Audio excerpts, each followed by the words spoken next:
More news coming in. The Congress party is to move Supreme Court against the Waqf bill. Congress says will legally challenge the Waqf bill.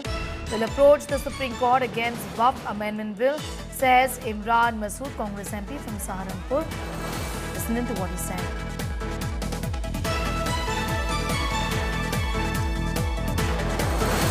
Waqf amendment bill पहले लोकसभा फिर JPC और फिर JPC के recommendations मिलने के बाद वापस से लोकसभा में पारित हुआ, राज्यसभा में पारित हुआ, कानून में तब्दील हुआ।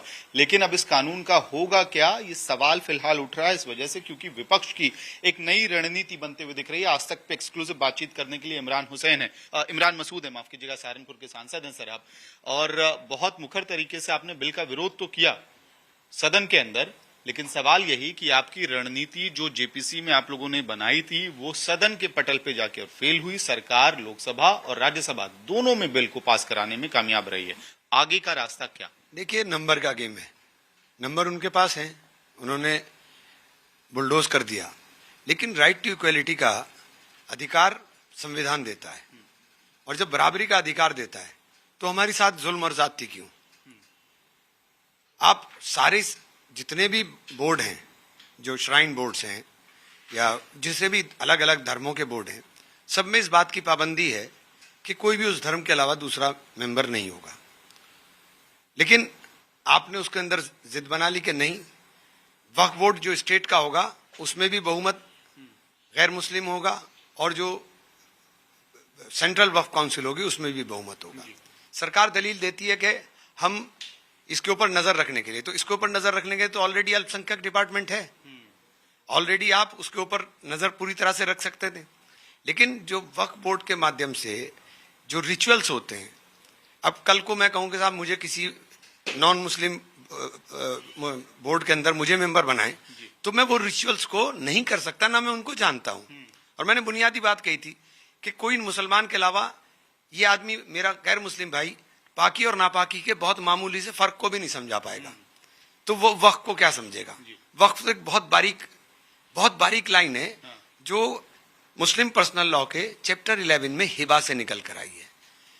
हिबा से निकल कर आई है, उसको समझने के लिए ऐसा नहीं कि नॉन मुस्लिम में कोई नहीं समझ पाएगा, लेकिन उसको समझने के लिए बहुत लंबा वो चाहिए। ये वाली तो रेलगाड़ी सर छूट गई ना, अब तो पास हो गया, तो राज्यसभा लोकसभा दोनों में पास हो गया। क्या कानूनी राइट टू इक्वालिटी की बात कर रहा हूँ मैं, राइट टू इक्वालिटी की बात कर रहा हूँ जो संविधान ने दी है, तो आपने उसको बुलडोज कर दिया। आपने ट्राइबल्स का नाम लेकर के एक नैरेटिव क्रिएट करने की कोशिश की। ट्राइबल्स तो कहीं जमीन के ट्राइबल्स तो कहीं दान नहीं कर रहे थे, लेकिन एक ट्राइब जाती है जो लक्षद्वीप में रहती है, जो सब मुसलमान है, वहां का मेंबर ऑफ पार्लियामेंट मुसलमान है, आपने उनको भी अपने धार्मिक काम करने से रोक दिया। ये वक्त जो है ये हमारा धार्मिक कृत्य है, आपने उसको रोक दिया लक्षद्वीप के लोगों को। तो ये पूरी तरीके से हमारे ऊपर बुलडोज किया गया है, हमारे अधिकारों को रौंदा गया है। और जिस बात को बार बार कहते हैं कि साहब हम वक्फ बोर्ड का आपने प्रबंधन के लिए तो कोई कुछ किया ही नहीं। हमारे आपके इस कानून के बाद तो बहुत सारी हमारी जमीनें जो हमारी प्रॉपर्टीज हैं उनसे हमारा राइट चला जाएगा, तो उसके लिए कोर्ट के अलावा कोई रास्ता नहीं है।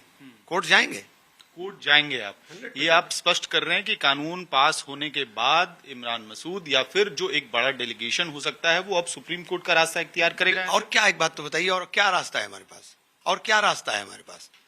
अगर संख्या बल के आधार पर इस तरीके से बुलडोज किया जाएगा तो संविधान के संरक्षण की जिम्मेदारी तो सुप्रीम कोर्ट की है, संविधान का कस्टोडियन तो सुप्रीम कोर्ट है। तो सुप्रीम कोर्ट को देखना है कि किस तरह से किया गया है, जो हमारे पास लीगल रास्ते होंगे, क्योंकि मैं कोई कानूनविद नहीं हूं, तो इसके अंदर सबसे मशवरा कर करके, सबसे राय कर करके तब इसमें कदम आगे बढ़ाया जाएगा। ठीक है, लेकिन आखिर में सर सरकार की तरफ से तर्क आएगा कि जब आप पॉलिटिकली हार गए, नंबर गेम आपकी तरफ रहा नहीं राज्यसभा और लोकसभा में, तो अब आप सुप्रीम कोर्ट का जो है दरवाजा, क्या लोकतंत्र में उन लोगों को जीने का अधिकार खत्म हो जाता है जो लोग आपके विचार से सहमत नहीं होते? क्या 400 सीट लेकर के कांग्रेस आ गई थी, तो क्या दूसरों के राइट को कांग्रेस ने बुलडोज कर दिया था? नहीं। लोकतंत्र की खूबसूरती है कि चुनाव तक आप लड़िए, चुनाव तक करिए, लेकिन राइट टू इक्वलिटी को मेंटेन करके रखना पड़ेगा। राइट टू इक्वलिटी हमें संविधान ने दिया है, बराबरी का हक संविधान ने दिया है, आपने तो हमें दोयम दर्जे के